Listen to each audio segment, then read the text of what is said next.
Let's imagine you're about to deliver a presentation to a large audience. Around 2000 people are seated in the auditorium. How would you feel in that situation? Sweaty palms, an increased heartbeat, an overthinking mind, you name it. While you might be completely prepared for the talk, I bet you would still have a lot of anxiety about it. So, why does this happen? And how to overcome this? Well, Todd Herman, the author of The Alterego, has answered these questions.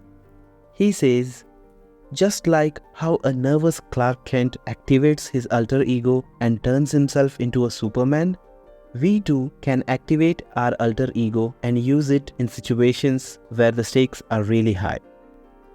Now, the author is not giving solutions on how to become a Superman, nor is he giving us a quick fix to the major life events.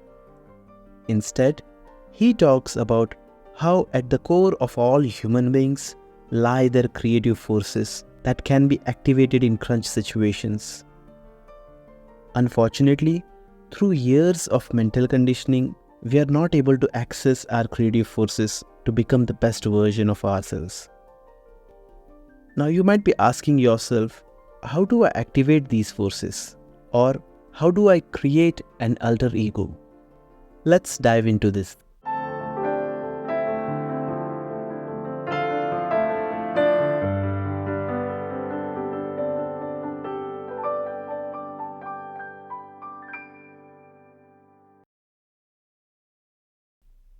To understand how to create our alter ego, we must first understand why we struggle in life. Why is it that in some areas of our lives we are at our best, while in other areas we struggle?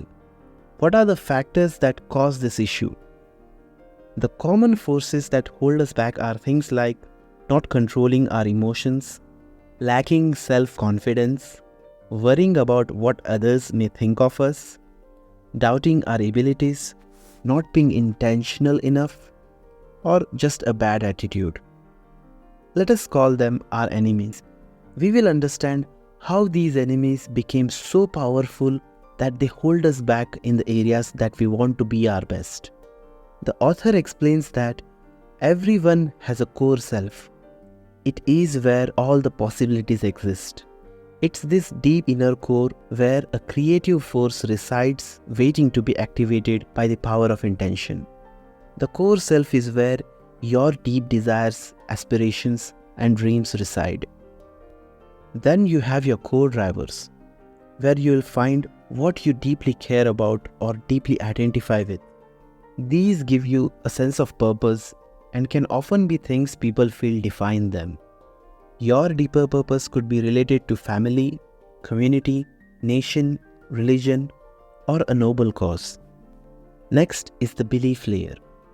This is where you'll find your attitudes, beliefs, values, perceptions, and expectations towards how you see yourself and how you perceive the world around you. The action layer. This represents the skills, competencies, and knowledge we have developed over time. It is also the behaviors, actions, and reactions we have on the field of play and during our key moments in life. And the final layer is the field of play. This is the area of context. In this layer, we are influenced by our actual physical environment, the circumstances, the constraints, the people, places, and things that we interact with and their expectations. All these layers influence and shape how you think, feel, and see yourself in relation to the different areas of your life. Each of these layers is built up over time. In some cases, we are not even aware of some behavior. Now let's talk about our earlier example of giving a presentation to a larger audience. With the current mindset of our ordinary world, this is how our enemies attack us at all these layers to keep us trapped. It tells you things like, you are not meant for that. After all, nobody from your family has ever done that before.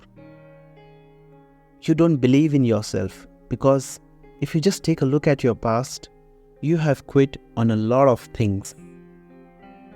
At the action layer, it may say like, you don't have the skills or knowledge, so you should probably just wait until you do more research, work on it more, and finally get it perfect. It may also say that you don't want to make a fool of yourself. Are you sure you want to take such a huge risk? I'd hate for everyone to see what happens if you fail. This is how our ordinary world looks like. The most common experience here is this sense that it's not you running the show. It's this feeling like the real you is trapped by some negative story and you can't find a way to overcome it. And you feel the enemy is way bigger and more powerful than you. And that is why you need an alter ego. Ordinary Clark Kent cannot get through these powerful barriers. Superman can. Alter ego is not a new concept. In fact, many great artists, athletes have been using alter egos to enhance their performances. Some of the examples are Beyoncé, who used Sasha Fierce as her alter ego, or Kobe Bryant, who used Black Mamba as his alter ego when he was on the field. These legends had to become something more than their ordinary self to become great. Therefore, they used alter egos to get through the barriers that almost everyone faces. Now, let's look into how you can create an alter ego best suited for you. First, choose one area of your life where you want to be your best self. It may be your work, relationships, or developing your craft. It is important to choose only one area to keep things very simple. Second, create your alter ego. When you have selected your goal, visualize a person who actually has achieved this. It can be a real person or even a fictional character.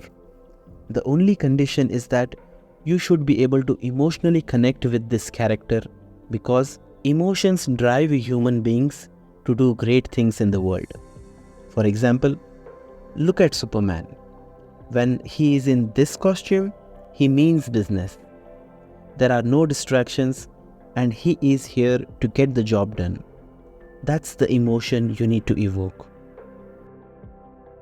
Now let's go back to our earlier model and create our alter ego on each layer.